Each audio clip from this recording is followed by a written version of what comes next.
향후 10년간 일본 경제를 덮치는 정말 위험한 사태. 중국 자본이 진출해 오는 2030년. 경제 분석가 나카하라 케이스케의 지금부터 2030년 후 일본의 국난에서 충격의 미래 예측을 소개합니다. 도쿄 올림픽의 손실은 2조 엔 초과. 신종 코로나 이전의 예측으로 지은 호텔과 각종 경기 개최거점에 가까운 곳으로 새롭게 개발된 신축 부동산 상업시설 등은 목표치를 달성할 수 없게 될 것입니다. 또한 기업들의 통폐합으로 인해 상업지 땅값이 하락합니다.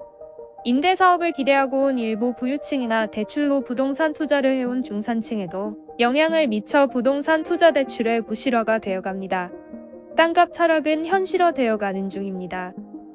한 명당 700만엔 이상의 빚을 짊어진 코로나로 인해 민물이라는 재정 투입의 총액은 약 121조엔으로 이는 국채 발행으로 조달했다.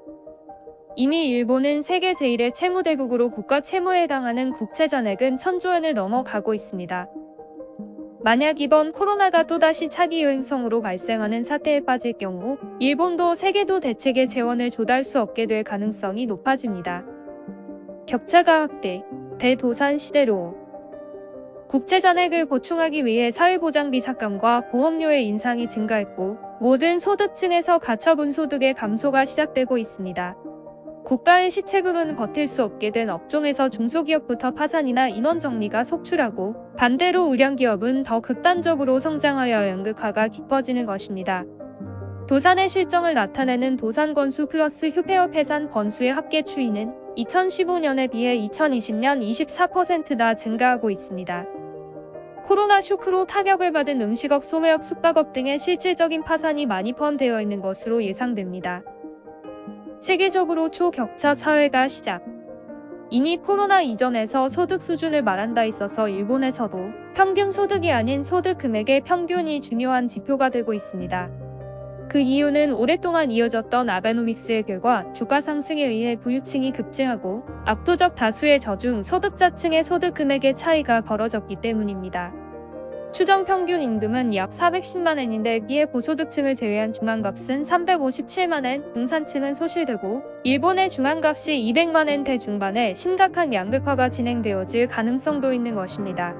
그 외 저출산 고령화로 인한 생산 인구의 감소, 코로나와 기후변화에 따른 탄소 중립화 등의 여러 요인이 있으나 어디까지나 시나리오에 해당하지만 그 시나리오가 현재 실현 중에 있는 것도 사실입니다.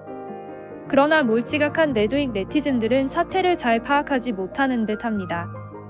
일본의 국채를 일본은행이 매입한다고 위기가 아니라고는 하지만 결국 일본 정부의 재정 부족을 국채뿐 아니라 국민에게 소비세를 더 뜯어내면서 재정을 충당하고 있다는 사실을 모른 척하는 듯합니다. 일본 네티즌 반응입니다. 인도차이나 편의점이나 중국 자본의 농지에서 노동자로 일할 수밖에 없는 일본인 젊은이가 출연했다 해도 이상하지 않다. 슬픈, 그러나 그 모습이 될 것. 자동차 관련 기술은 이미 해외 형세를 추월하지 않으면 안 된다고 생각한다. 도시바가 영국 펀드에 2조엔 가량의 인수 협상하고 있다고 합니다. 그러나 그 영국 펀드가 도시바를 인수하고 경영하는 것으로 생각되지 않는다. 결국 중국의 판매를 고려하고 있는 것. 올림픽은 일본의 계획입니다.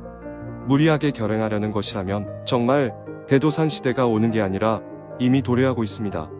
현 정권은 책임을 져야 합니다.